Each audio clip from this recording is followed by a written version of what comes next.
Hello and welcome to the Car Care channel. In today's video, I want to show you how to do all the fluid maintenance on your Toyota or Lexus.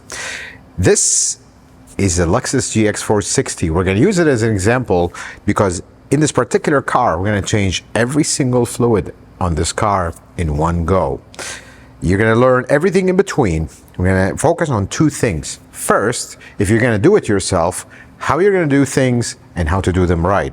The second thing is, after watching this video, if you feel like this is a little bit out of your comfort zone, any of the fluids, you'll know that before you start the job. Having said that, let us go run over what our plan is for today's video. This is essentially every single fluid in this car, starting with engine coolant, engine oil and filter, transmission fluid.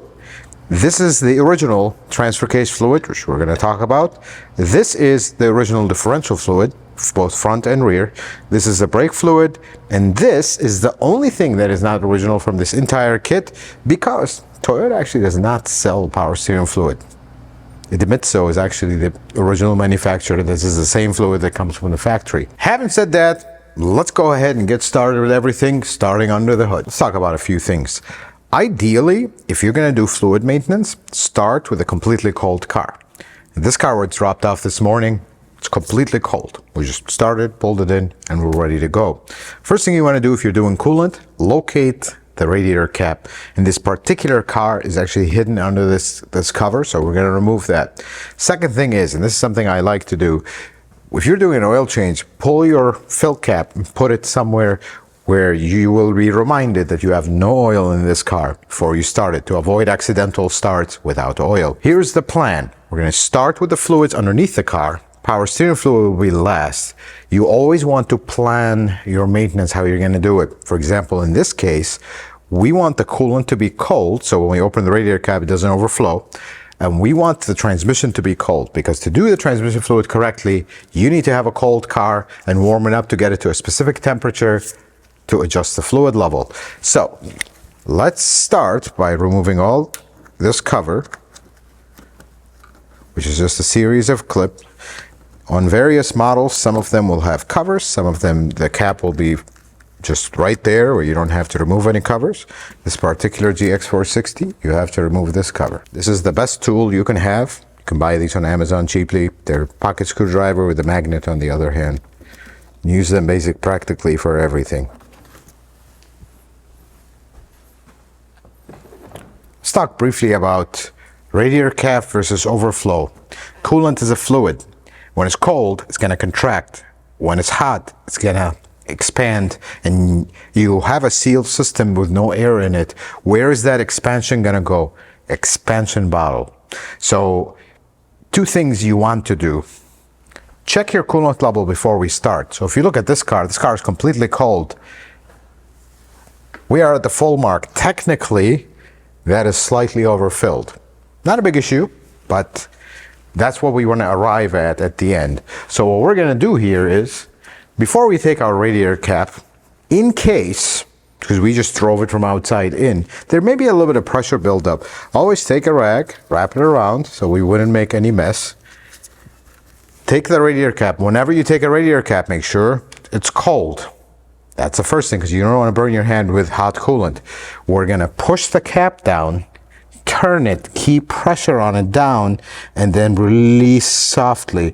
Because if there is pressure, we don't want it to go everywhere. By you releasing that pressure slowly, first you won't burn your hand, because you notice how I grabbed it here. If there was any spill, it's not going to go directly on my hand versus if I put my hand here. That's very important.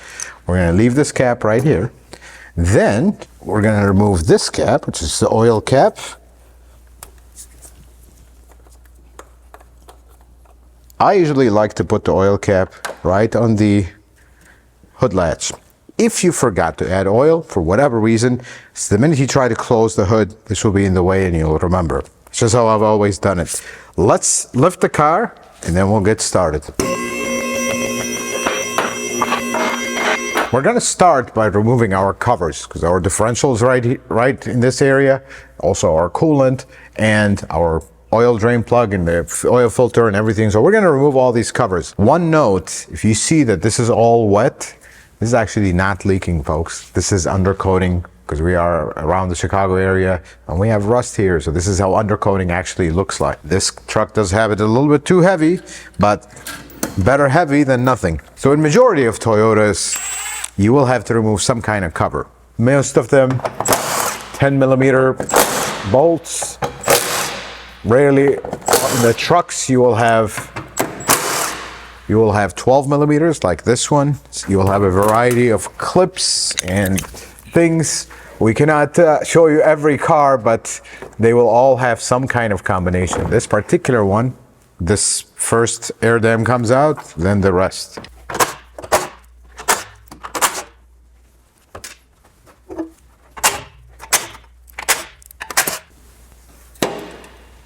Let's start with the most basic car maintenance fluid that you will ever do. One that I recommend any new DIYer start with, the oil change. Make sure, this is something that with modern cars we're seeing this, you're draining the right place. Engine, your engine starts here, ends right here. Then your transmission starts. We do not want to, for example, this is all covered. Oh, where's my drain plug? It's right here for the oil. This is the transmission. So it's a good idea to familiarize yourself with your surroundings before we start. Now, 99% of Toyotas is a 14mm drain plug. Old ones who used to be 24, and the non-Toyota Toyotas will be different, but we will always have a blue gasket. Like, do you see how this one loves to stick here? Just put your screwdriver right here. Here it is. It just came down. Now when we take our drain plug, it's gonna come down with it. The gasket. Here it is. This particular car, I'm just gonna say it, it is essentially like a new car. This car is very well maintained. That's why the oil looks like that. But normally in your car, when you drain it, the oil will look dark. So that is normal, folks. As long as we are doing our oil changes in time, you're not gonna have oil that looks like this. It's gonna have a little bit of a darker color to it. Having said that, we are draining the fluid. Let's talk about what's next. Oil filter. Oil filter in this particular car sits right here. This is a canister style filter. There is a canister style, and then there is like a spin-on filter. Very simple. This one, you're not replacing the outer casing of the filter, you're just replacing the filter element itself. On a spin-on type, you're replacing the filament or the filter element and the casing as well. It's all in one unit. That's the only difference. So, oil filter. If you have a canister style, you will need a tool to remove it. This particular one happens to be the Toyota official tool. It's probably one of the best tools you will have for this, but it's also expensive and unnecessary for a DIYer who's going to do this once every 5,000 miles. Or maybe you have 2 or 3 cars, maybe a little bit more often than that. But you can buy any tool, honestly, folks. Something with oil filters, let's see if this one is the case. Never over tighten them. See, this one is way over tight. You do not want to do that. If you're not sure how tight to go, just torque it to specification. We're going to give you all the torque specs. You see how tight this is? The O-ring is stuck.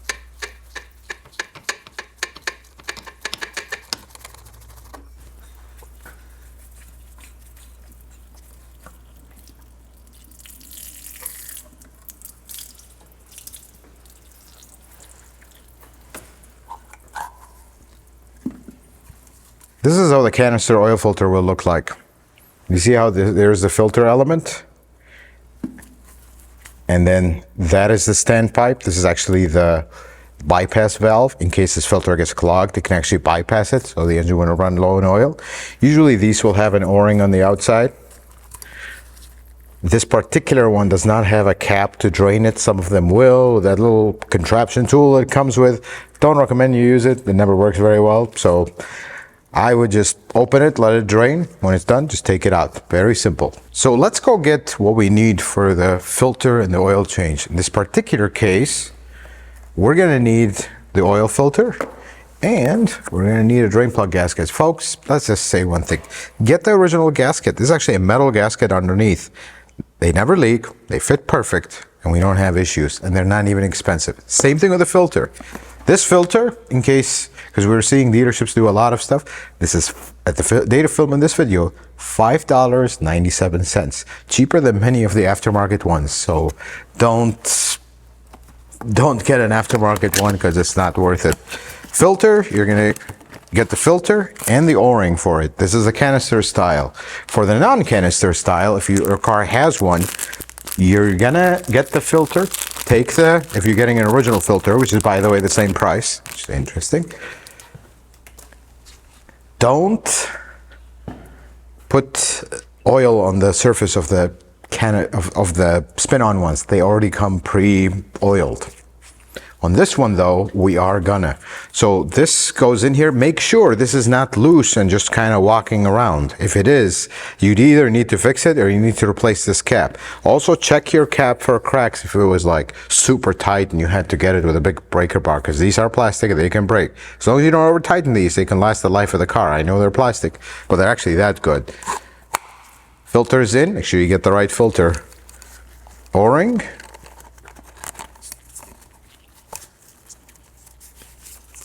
Now here's what we're gonna do. We wanna put some oil here.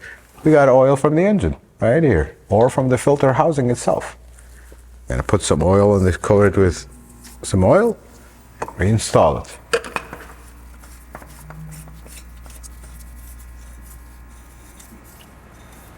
If you have a spin-on filter, tighten it by hand, don't use a tool. Tighten it until it stops. Give it a little bit of a tug, and that's it. Don't go super hard on it, and especially don't put a tool. We see a lot of folks put tools on them, and then they end up bending and twisting. That's not good, folks. So here's what we're gonna do now. For you, DIYer, you're working on your car, we don't want to break stuff. Torque everything to spec. If you don't do this professionally, you're not used to what a torque spec like feels like, torque everything to spec. In this particular case, the torque spec for the oil filter is going to be 18 foot-pounds.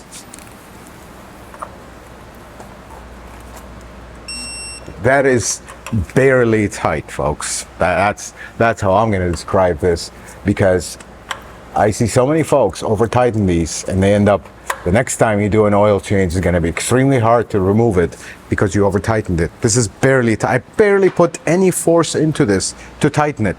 That's how not tight they are. Because remember, what is sealing here is the O-ring, not how tight you tighten it. That's something important to remember. Now, the drain plug. We're gonna make sure we don't have, see, this one actually is an aftermarket gasket right here. See how it doesn't resemble this one at all? That's what you do not want. We're gonna put our blue gasket, make sure we don't have any debris here. We're gonna install our drain plug. Drain plug is another one that you do not want to over tighten. You over tighten it, you're going to strip the pan. You leave it loose, it could come loose and leak. So torque spec for this one is 30 foot-pounds. There we go. That's it. Now normally I'll recommend you have a little bit of brake clean, clean the oil, clean everything, but this particular car has undercoating. If we put brake clean, it's going to melt everything. So I'm going to give it a good wipe down. Same thing here. So you see some oil, that's actually not oil, that's undercoating. It's a little bit on the heavy side for this car. Now we're done with this part. All we gotta do is just add the oil. But we're gonna continue on to other parts. We're gonna kind of walk down, but something about working on a car, work smart, not hard. We're gonna cut some of our time by doing two things at the same time. Let me get the coolant drain. While we do the rest of the fluids, we're gonna drain the coolant. Coolant, you're gonna drain it from the radiator drain, right here. Someone have put this little hose, that's actually not an original hose. So I'm gonna return it because that came with the car. But what we do normally, get a small vacuum hose, attach it to the tip of the radiator. Now you have a little bit of extension, so we're not making a mess. The radiator has like a plug. Undo it. Don't undo it all the way. Just undo it until your coolant comes out. Now we're going to leave it. It's going to take a little bit of time, but we are going to leave it to drain while we do other fluids, starting with the transmission fluid. This particular transmission is a sealed transmission, or better, a more correct term is a dipstickless transmission. You'll have multiple styles if you have front-wheel drive car, whatnot, but this is the easier style. You have a drain plug and then an adjustment plug. I'll leave a video right here if you have a regular like front-wheel drive car, how to do that, because it's very similar concept but just a few differences. I'll leave that video here for you to check it out, but the basic idea is the same. What we want to do right here before you drain the fluid, because if this is a rusty car, this will rust out. Before you start, you want to make sure that you're going to be able to adjust the fluid level. So this is a 5mm hex in this particular GX460. Make sure it's all the way seated, and there it is. That came right out. We're good. How about our fill? Our fill plug, if you come around, in this particular car, it is on this side, right here. We're gonna just loosen it, make sure it comes out. We don't have any issues before you drain the fluid. In our case, in a shop, no matter what bolt is seized or whatnot, we have all the equipment and the tools to extract things and fix them. But if you're doing this on a Saturday morning in your driveway and you have to go to work 2 days from now, if something is seized and you got yourself in a situation, that's not good. So make sure you take the others. The last one should be always the drain plug. Now that we know everything is loose, we're going to take our drain plug and actually drain the transmission fluid. Now, here's a suggestion. If you want to make this easier for the transmission, put a catch can and measure how much oil comes out, just to give you a reference of how much to add. Not to say that that is a correct fluid, because folks, you have no idea how many of these cars come in from the factory slightly low. I'm just going to say it. So you'll always adjust the fluid, and we'll show you that live how to do it. But for now, for us, we know exactly, because we work on these every single day, we know how much fluid usually comes out, and you want to add the same amount plus half a quart for your adjustment. So we're going to drain the fluid. Here it is. Transmission fluid on this car doesn't look bad at all. Gasket. You want to make sure you take your gasket out. You don't want to double gasket it.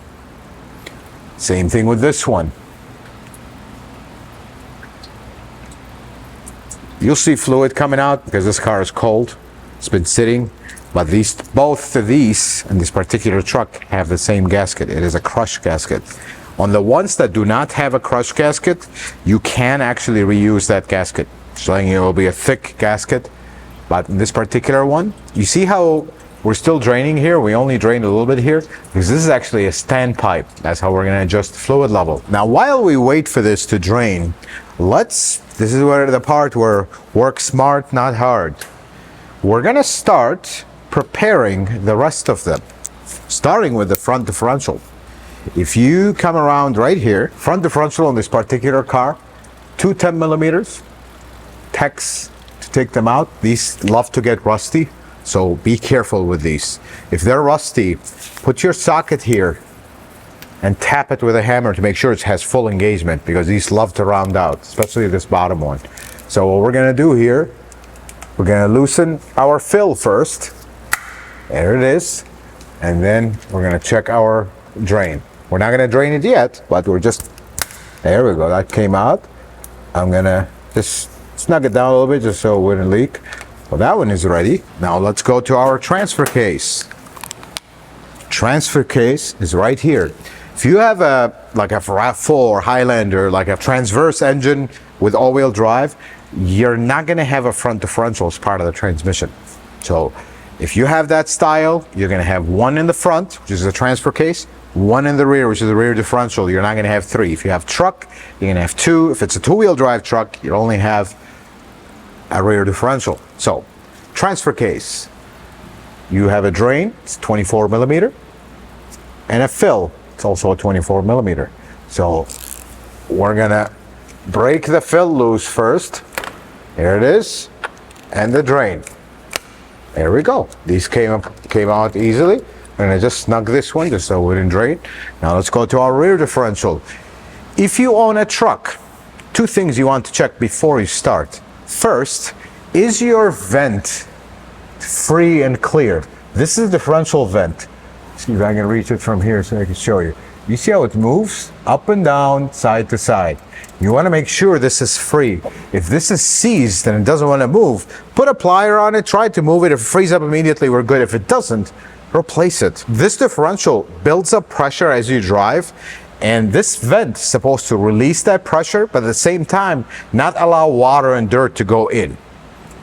That is the purpose of that. If that is seized open, nothing will leak, but you're gonna have issues with water and debris getting in. If it's seized closed, you're gonna blow the axle seals because that pressure has nowhere to go. It's just gonna push through the axle seals. So this one is good. That's the first thing you wanna check. Now let's loosen our plugs, which are also 24 millimeter in this particular car. There we go. I'm just gonna snug the bottom one because we're not draining it yet. Oh, that's very good. Now let's go back to our transmission. It's done draining. We are good. Now let's get some new gaskets for this transmission. Here are these gaskets. They are crush washers. Now that our transmission is done, we are going to install our drain plug with a new gasket. This is a crush gasket.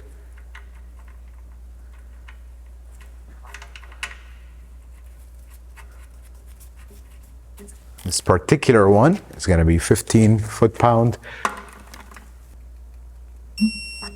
There it is. Now, this is the overflow plug. I am not going to tighten it. Just going to give it a tiny little snug because we're going to take it out when we adjust the fluid level. Not going to tighten it all the way, just so it wouldn't leak. There we go. Now, we're going to actually take our fill plug all the way. Folks, something about these fill plugs, there are two styles. Some of them will have an aluminum gasket, some of them will have this O-ring. You actually don't have to replace these because remember, this is not holding fluid. This is just getting splashed on from the transmission.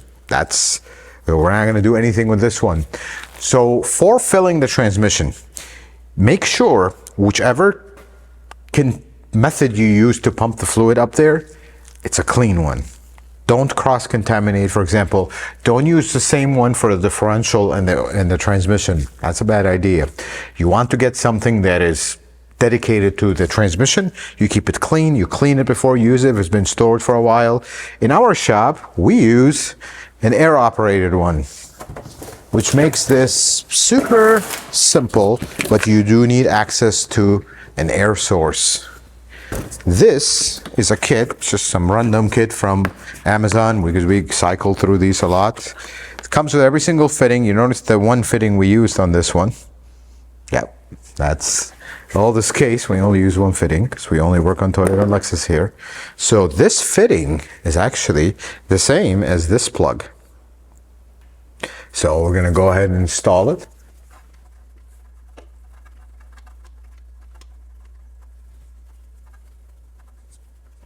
All right, now we have our pneumatic pump, which we're going to use to pump the fluid up.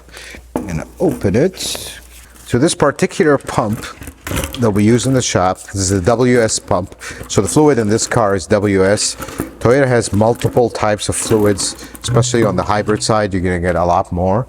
So having said that, let's go and get our WS fluid. This particular car, we usually start with 3.5 liters. That's a little bit more than 3.5 quarts. So, I'm gonna add our fluid here.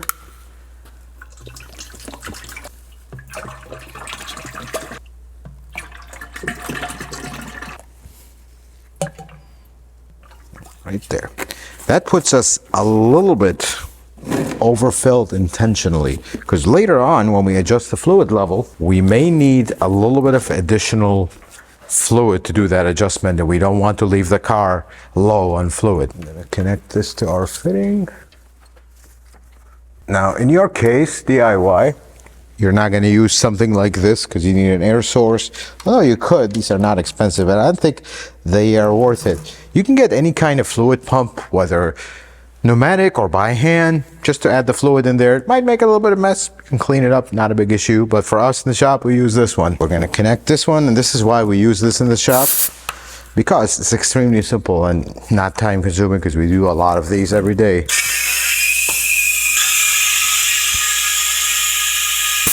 Just like that, it's going to fill up the entire transmission in a matter of a minute. And that's it. All the transmission fluids have been filled. There we go. I'll make sure this one stays clean. Now, if you are doing this at home, I actually recommend you just install this, but don't tighten it yet, in case you have to add more fluid. In our case, we are kind of used to how much these transmissions take, so we usually add the exact amount. Majority of them are going to be right around 3.5 liters. If you're fully cold, you can add 4 quarts and then drain the excess when you adjust the level. In our case, I think we're gonna say we are lucky and go ahead and torque it down. This is a 29 foot-pound fill plug. There it is. Now we are pretty much set for the transmission. I make sure we didn't spill anything, which we did a little bit here. And I don't want to wipe off the undercoating, but just gonna make sure we didn't spill anything. Same thing here. Same thing here. All right, this part is done. And look, while we did this, our coolant's done draining. So we are done with this part as well. We're gonna close the radiator.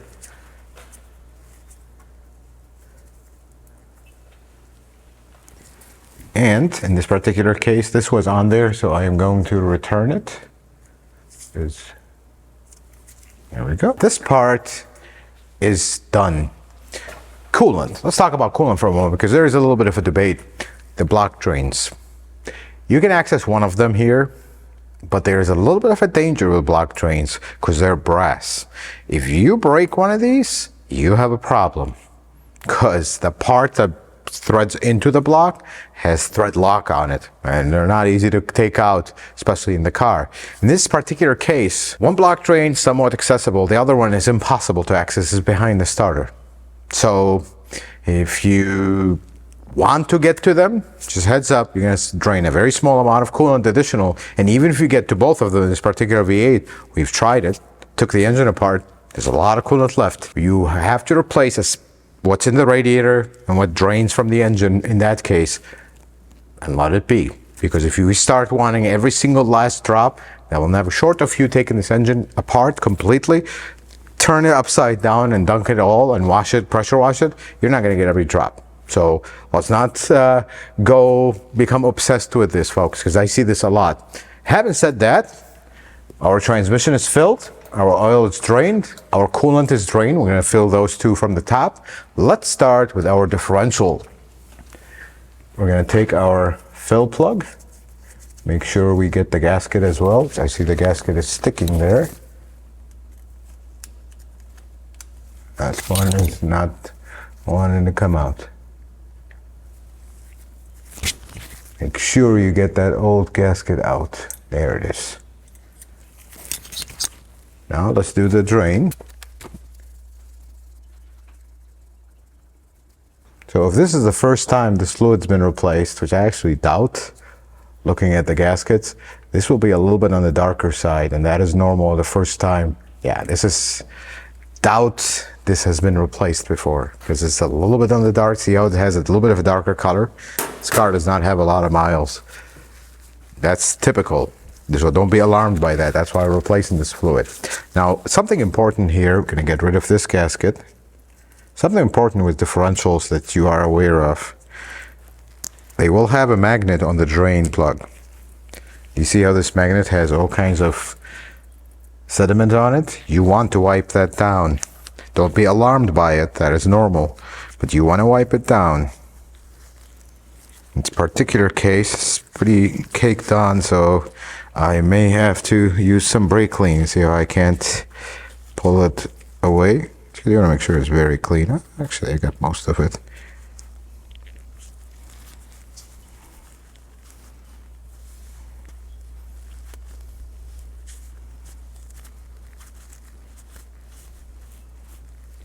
I think we got it pretty clean. There we go. Let's go get our gaskets for this one, which are going to be, I mean, this is kind of internal Toyota technician language. You have three styles of gaskets: big copper washer, crush washer, and aluminum washer. These are the three that you're going to see. For example, if you have a RAV4, more than likely you're going to use 4 of the crush washers. If you have a hybrid transmission, for example, you're going to use an aluminum washer. On trucks, the drain plug on the front diff, or like an IS350, GS350, it's going to use this big copper. So it's going to be different between the cars, but these are the 3 styles that you're going to run into with these cars. So in this case, we need the big copper one.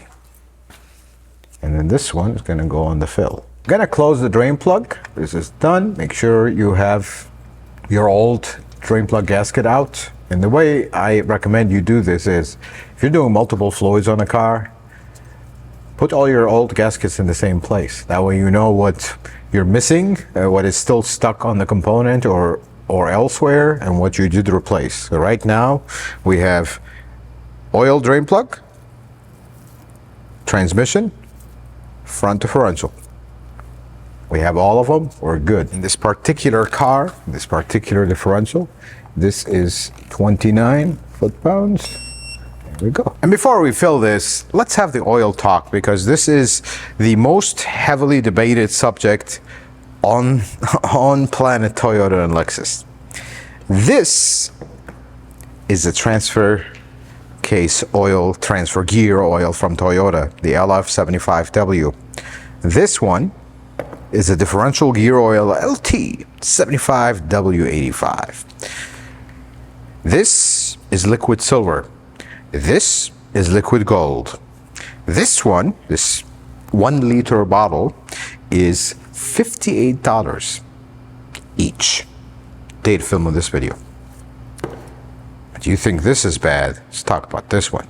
This one is $130 each. And you need 2 of them. This is extremely expensive. Why? I am not entirely sure. I think because they can. There's no other way to explain it. Personally, if this was my car, I would not use this. I'm just going to tell you that flat out. We just did a video on my GX. I have a GX 460. I didn't use this. I used AMSOIL. Now, there's multiple brands, not just AMSOIL. This is just the one that we have using in the shop here. Full synthetic, 75W90. It's good protection for the differentials, good protection for the transfer case as well, because all this fluid is a single weight. Why did they use a single weight, not a multi-weight? Because if you use a lighter weight in the transfer case, you are going to get slightly better gas mileage. And what I mean slightly is like 0.0000001 miles per gallon. That's the only reason. I'm sorry. If you're going to do this every 30,000 miles on your car, we're going to talk about intervals at the end. This is a lot of money. At the end of the life of this transfer case, you have already paid for a brand new transfer case just for the cost of the fluid. That's the problem. Folks, I don't want you getting carried away. There's a company, Revenol or something like that. They make the 75W much more reasonably priced. If you must have W75W, sure, get that one. This, I wouldn't use it. Now, the owner of this car, they insisted that they want this, and they're okay paying for it. In the end, it's their car, their choice. I have no problem with that. But I wouldn't use these, flat out. I'm going to tell you. Get a good brand. 75W85. Even the 85 is kind of rare to find, but you can get 75W90. You're not going to have issues, folks. Let's just put it this way. I put it in my own car. What's good for my own car is good for my customers at the shop and good for my viewers. Please don't waste your money on this. I tried to talk to the owner of this car, but they're insistent, and as long as they know, I'm good. Having said that, we're gonna actually, because I don't want to mix this with the stuff we use in the shop. So in our case, we're gonna use this one. This is usually what we use for these. This is by Mighty Vac. It's just a fluid extractor and dispenser. We're gonna use this. So let's load this up and we'll add the fluid to the car. Now we're gonna fill our differential. Now you're gonna fill this until it overflows. Let's get this situated. There we go. It's gonna probably take 2 tries because we only can, this is a capacity of this is 1.5 liters. Now, do you see that drip? That's the phantom drip. Don't be fooled by that. You want a steady stream. Because we do not have a steady stream yet. You're not full yet. There it is. Let's see. Do you see that? Let's pull this out. See how we do not have a steady stream? This was actually 1.5 liters. So we're going to add a little bit more to our filler and continue. Now we filled it up again. I'm going to go at it again. There it is. Let's see if that is phantom or correct. There we go. You see how that continues? That means we are actually full. So make sure you see that steady stream before you say it is full. Because sometimes it'll start dripping. As soon as you pull your fill method, it'll stop.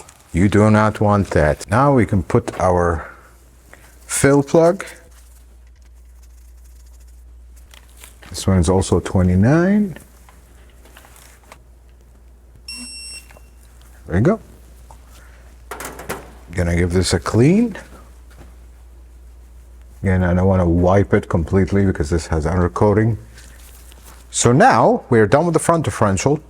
The rear differential and the transfer case are basically exactly the same process. So I'm going to show you a small clip of that, then we'll move on to the next thing.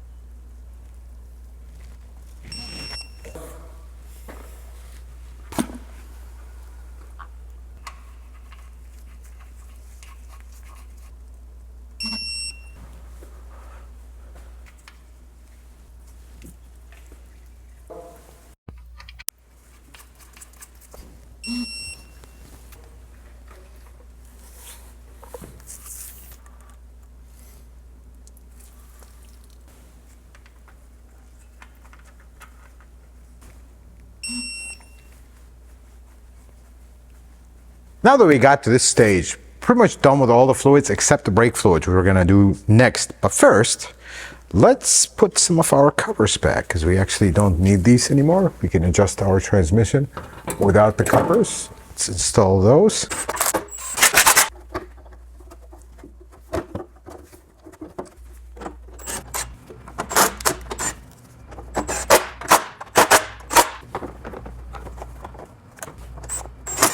Okay, now that all our covers are back at the bottom, let's lower it down, let's fill our initial fluids, and then we'll come back to the brake fluid. First thing we're going to do is we're going to fill it up with oil. This is a funnel. You can actually find it in Amazon and anywhere. It screws on where the cap is, just makes the filling easier. Let's go and get our oil. This is Toyota's oil, folks. Heavy debate on the oil. Not gonna get into it too much. This car takes 8.2 quarts. I use 0W20 in this one, in my car as well. I own the same GX460. I use Toyota oil. I've never had issues with it. Is it the best oil there is? Possibly not, but is it good for these cars? I've actually seen evidence that that is the case from experience and seeing how cars behave with other oils. So as far as I go and the folks in my shop, we use Toyota bottled oil. Never had issues with it. So this car takes 8.2. I'm going to add them.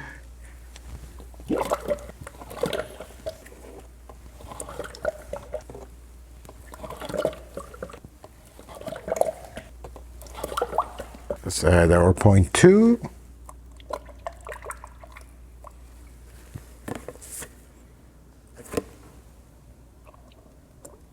There we go. I like that. Something I will tell you, do not over tighten these. These have a gasket. If you over tighten them, this gasket will actually lock, and the next time you do the oil change, you will have a hard time. Next, we're going to fill up our coolant and get it ready, then we'll switch to the brake fluid. The best way to fill up coolant on Toyotas DIY, buy yourself one of these spill-free funnels. They're not expensive. You will use them on possibly all your cars. They usually come with all the adapters, and it's the cleanest way to do a coolant bleed. Now, depending on your car, some cars will require a special procedure for bleeding. This particular one does not. Just fill it up with coolant. Some of the older ones that have a heater valve, you have to turn on the heater when you bleed it. We'll talk a little bit more about it once we run it. But for now, let's just add the coolant. So we are done with that. This particular car takes pink coolant. With Toyotas, anything after 2004, 2005 uses pink coolant. So use the right coolant. It's not worth it. I would always use the right coolant. Most of these cars, minimum they will take one gallon. Most of them will take 2, unless you've done like engine work where you've drained the cylinder head and everything completely drained. They may take closer to 3 on a big V8, but mostly for coolant replacement, like service. Like you get into a Corolla, they may use one a little bit, something like this, may use like 1.5, 1 3/4 of a gallon. So always have 2 on hand when you do this. Coolant doesn't go bad if you store it properly. Store it properly is in room temperature. Don't put it in a very hot place or a very cold place. Should stay, shouldn't spoil. After 10 years, probably get rid of it, but you know, for a short period of time, you should be okay. Now, while this fills up, there's one thing we're going to do with the coolant. You got to empty the coolant here, because this is also part of it. Some cars, it's much easier, just pull it out and drain it. This one, we actually have to remove 3 10 millimeters. We're just gonna take this to the drain, dump this coolant.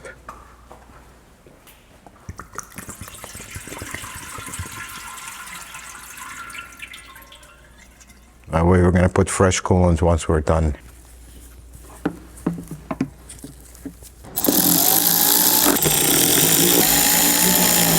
Fill this up once we are done with bleeding and everything, but let's fill this up some more and move on to the brake fluid. Coolant filling is done, engine oil is done.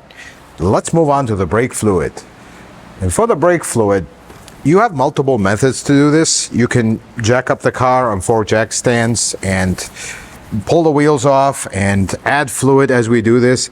I'm going to show you how we do it in the shop. It's a little bit faster for us here because we do have a lift.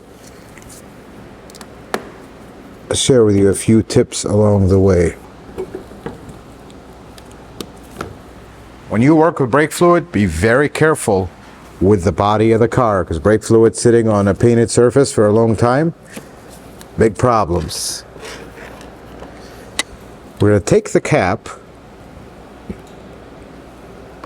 What we're going to use is a air-operated kind of vacuum bleeder. It's going to just pull a vacuum and pull the fluid out.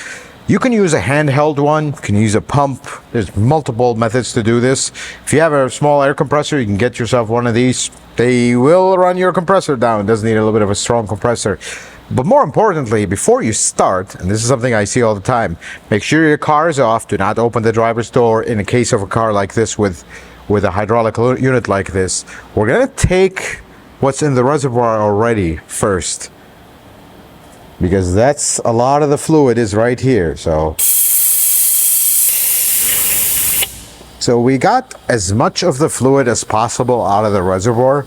The reason for that is that'll actually help you bleed it more effectively.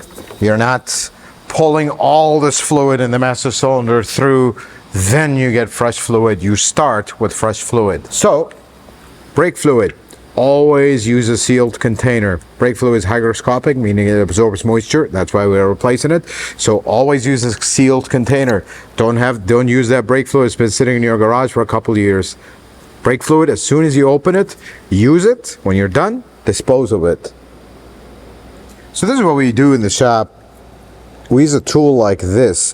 This is gonna continuously feed the master cylinder with fluid, so we want to run low, because that's very important that you do not run low on fluid when you are bleeding, changing the fluid from underneath. It's nice and secure. So I've put the remainder of the new fluid here. This is valve is closed. I'm gonna flip this. I just want to get the level correct. I want to say right around here.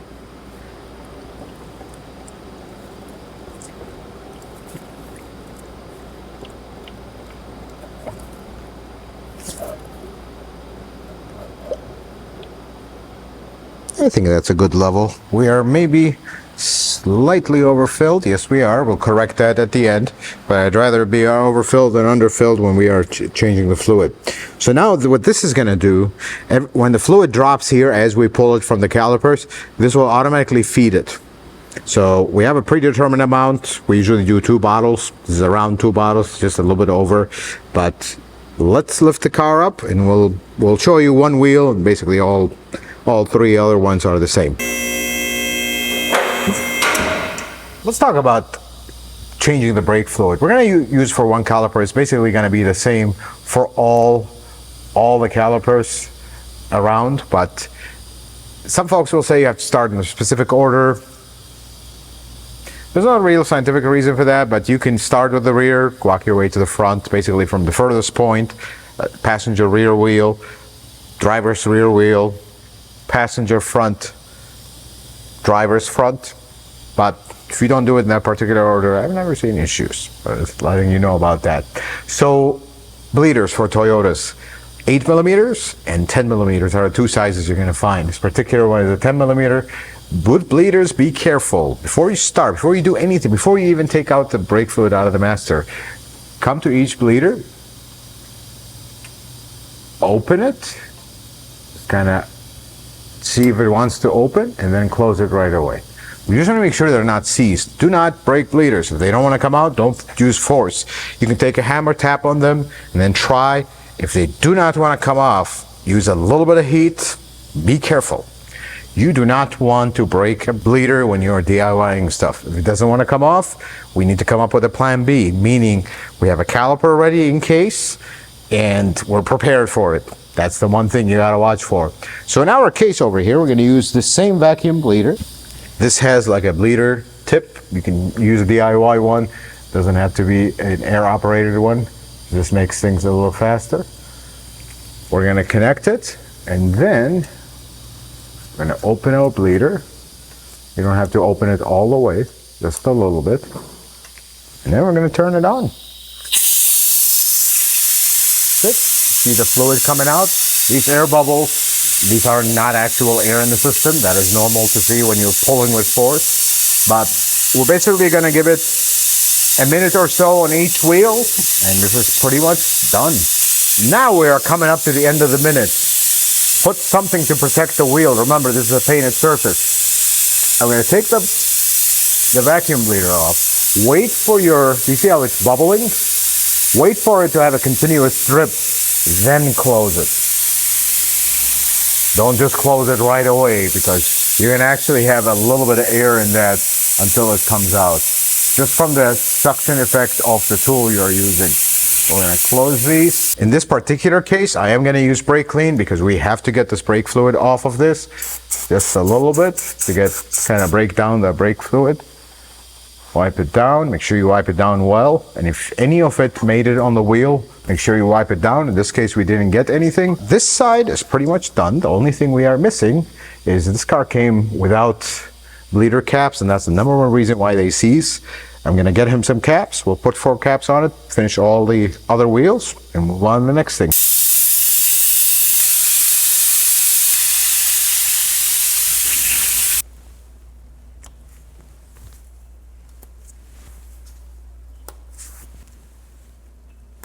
So now we're going to adjust the transmission fluid level. Something with this particular truck, or trucks that have an external cooler and they're towing vehicles or have a towing package, you're going to have a transmission cooler thermostat, which is right here. It looks like this.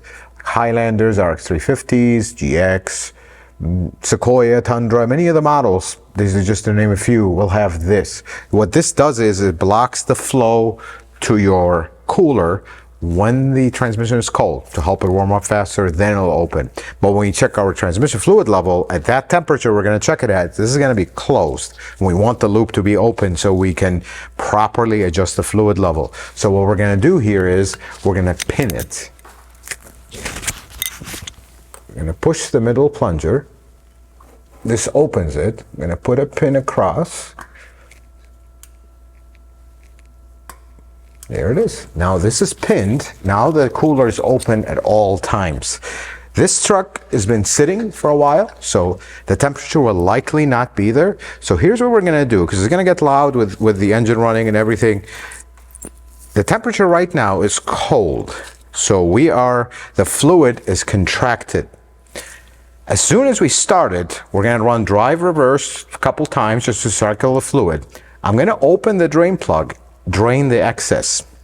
Then once the excess is drained, I'm going to close it and we're going to wait for it to get to the temperature. This particular truck, right around 95 to 115, seems to be a good range for it. When we get to that temperature, the fluid had warmed up and raised up, we're going to open it again and set it at the right temperature. I hope that makes sense. I'll leave a video right here talking about trucks and exactly how this works. And I'll leave another video here in case you have like a transverse car, so you know exactly how that works for your particular car. If you have a GX460, you're already seeing it live. So I have someone sitting in the car watching the temperature on the scan tool. You can use a temperature gun, don't recommend it. There is actually a procedure that I explain in one of these videos, how to put it in transmission like fluid check mode, so it'll flash the D light, whatnot. But for us, we have a scan tool, so let's do it. Now we're gonna use the 5mm hex plug, not the drain plug. This is a standpipe. So with that, go ahead and start the car. Drive reverse, please.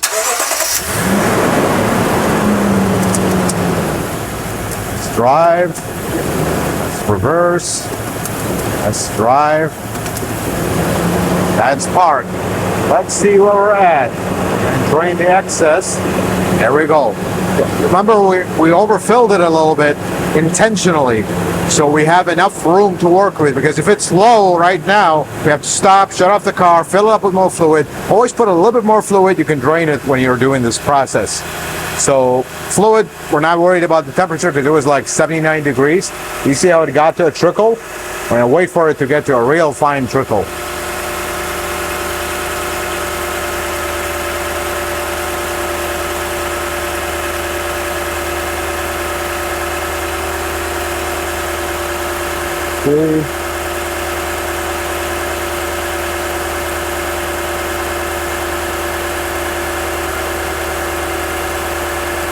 There we go. That's a much better trickle. You see how it's like empty in the middle? I'm going to close it temporarily. And we're going to wait for this to get within the temperature adjustment range. Then we'll adjust it one more time. So we just arrived at the temperature on the top. So we're going to drain the excess.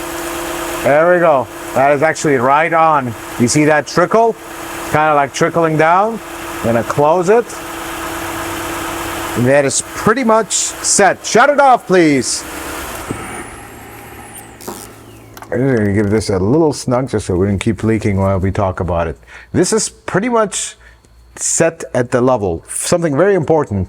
We have to pull the pin for this, because if you leave that, this transmission will struggle in the winter. It's not going to cause any major harm immediately, but winter time it's going to be a problem. So you always want to not forget the pin. This particular one is 15. There we go. Give it a final cleaning. And that is pretty much done. Now that you started the car, if you didn't put the covers, you can double check for leaks, double check everything. We didn't forget anything. Rear differential, transfer case, front differential, oil filter, drain plug, both of these, fill plug, everything looks good. All the bleeders are tight. We're gonna double check them after we drive the car, after it's running. But for now, let's go bleed the coolant, and then we'll do the power steering fluid last, and that'll be a wrap. Every single fluid has been replaced on this car. Before we finally bleed the coolant to put everything back together, let's do the power steering fluid. So you can use many things. We're going to use the same tool that we use for the brake fluid here. It's not going to contaminate anything. It's just, we're pulling fluid out, not adding. That's one method. You can get a turkey baster, just pull the fluid out, add as we go. You can get a little hand pump that pulls. However method you want to do this, but we're going to start with the car off. We're going to actually pull the fluid that is in the reservoir completely. Use our vacuum bleeder here.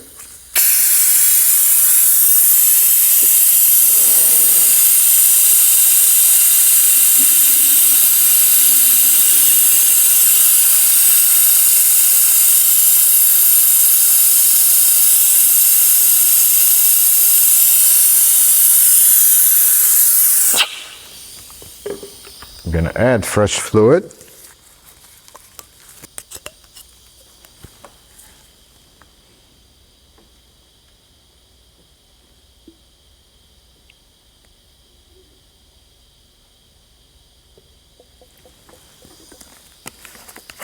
So now what we're going to do, I have someone sitting in the car. We're going to always close this because it'll make a mess.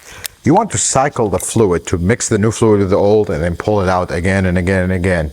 What we're going to do is you're going to start the car, turn the wheel, lock to lock a few times, shut it off, and repeat this over and over again. So go ahead and start the car. Turn the wheel, please. There we go. That's the wheels fully turned one way. Fully turn the other way. One more time. One more time, please. Other way. All right, center it. Shut it off, please. So now we did that one time. We're gonna repeat.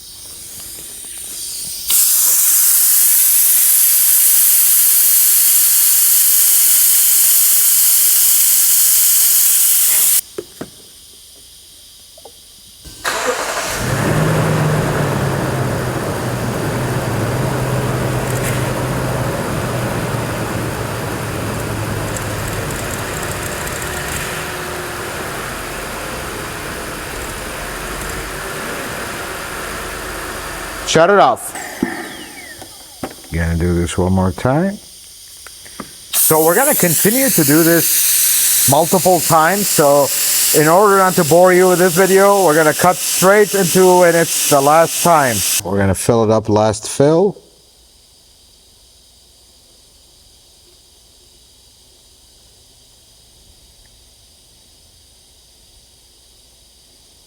I'm going to fill it to the hot mark because the car is already a little bit hot. And we are done with that. How about that? We do have some cleaning. Fortunately, the tool spilled a little bit here. I'm going to clean it up, and they do have undercoating here as well. There we go. Well, let's bleed the coolant, and we're all set. So here's what we're going to do to bleed the coolant. This particular car doesn't have any strange valves, any bleeding points, any bleeders, whatnot. You're basically going to run it until both hoses are hot.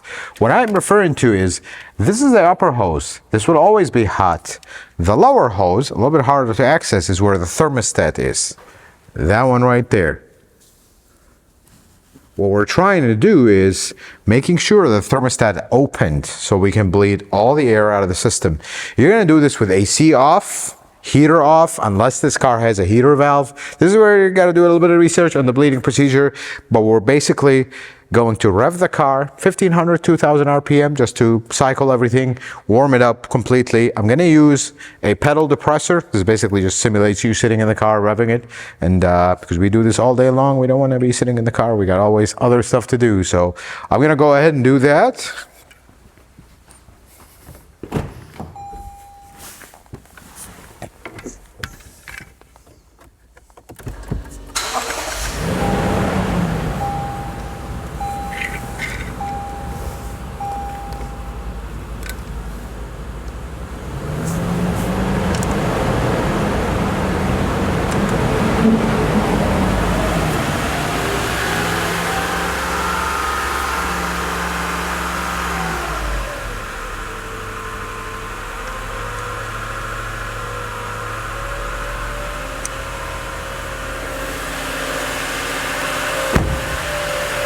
So that is just under 2,000 RPM.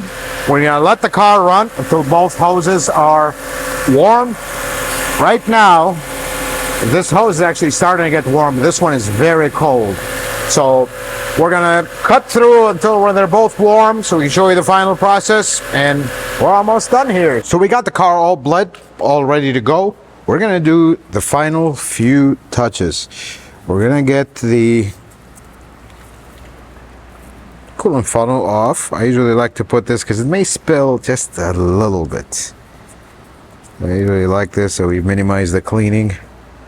Let's get our radiator cap ready.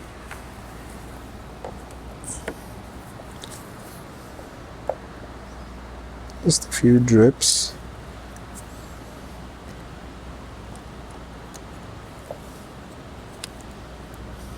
There we go.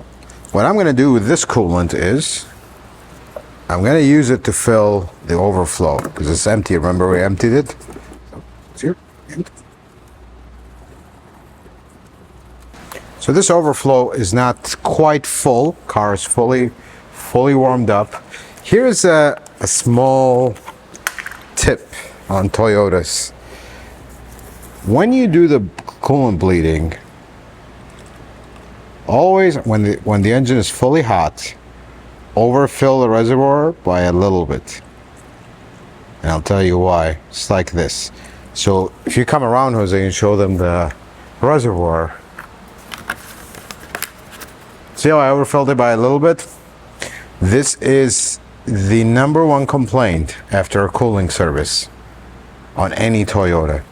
The next morning, you start the car, start driving it, it'll be low.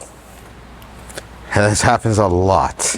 So we discovered that these cars, when you let them sit overnight and they cool down completely, there's always tiny air pocket that comes out and pulls some of that coolant down.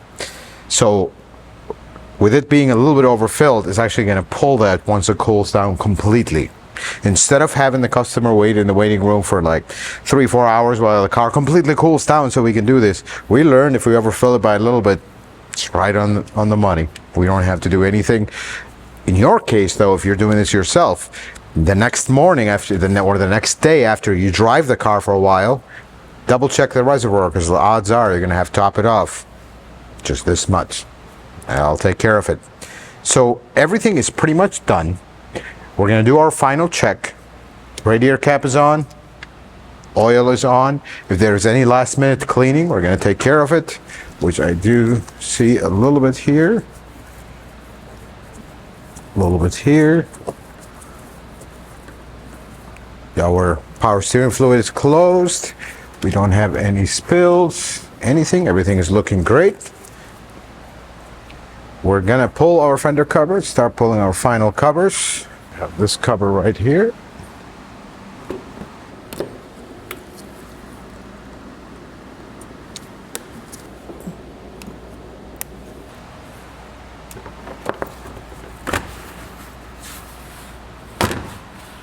Something about this particular GX460, these clips are actually not the original ones for it. So someone's been here and they replaced all of them, because the original ones would look like this. That one, not an issue.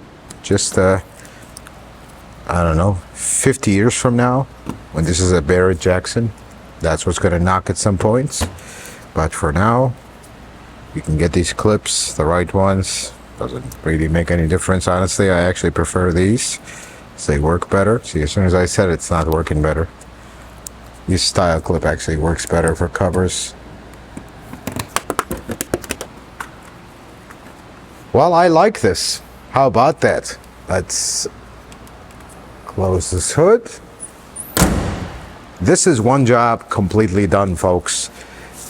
Doing maintenance on your own car should not be very difficult. This is one thing I want you to not be afraid to do maintenance. However, we're gonna handshake right now, virtual handshake. You need to be prepared. You need to do your research and understand what you are getting yourself into before you do the maintenance. Don't use the incorrect fluids. Don't cut corners. That's very important. Don't cut corners. You're already doing the work yourself. Nobody will love your car more than you. but don't cut corners, because that's what folks usually get upset at mechanics when they do. They have every right to, but don't turn around and do the same thing yourself that you criticize others for doing. That is not good. Do the maintenance right. If you feel like it is too much, have a professional do it. But at least you researched and you made sure that, hey, I'm not comfortable doing this. Let's have somebody else that knows what, do this for a living, do it. That's important. Folks, I hope this video is helpful and informative. I hope you learned something new. If you like it, consider giving it a thumbs up. If you're not a subscriber, consider subscribing to the channel. Check out some other videos. Until the next video, folks, may the Lord bless you and keep you, and you have yourself a wonderful day.